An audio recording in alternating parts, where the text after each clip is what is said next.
আজ রবিবারে রান্না করতে গিয়ে আমি যে তরকারিগুলো কেটেছিলাম গাজর, ফুলকপি এবং ক্যাপসিকাম। এই তিনটে কম্বিনেশন কাটতে গিয়ে হঠাৎ করে দেখে মনে হলো এটাকে দিয়ে একটা সুন্দর জাতীয় পতাকা করা যেতে পারে। তো দেখুন এখানটায় আমি এটা তৈরি করেছি, কেমন লাগছে দেখে বলবেন আপনারা। এটা নিয়ে নিয়েছি একটা কচুরলতি, যেটাকে আমি একটা তরকারি বানানোর কাজে আজকে ব্যবহার করেছিলাম, এবং কিছু নিয়ে নিয়েছি গাজর কুচি এবং ফুলকপি এবং ক্যাপসিকাম।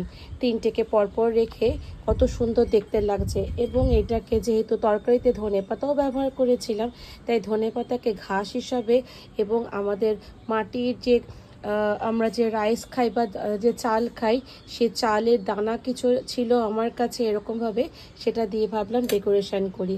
এটা করা কিছুই না, নিজের মনকে ভালো রাখা এবং ঘর সাজানোর একটা ছোট্ট উপায়।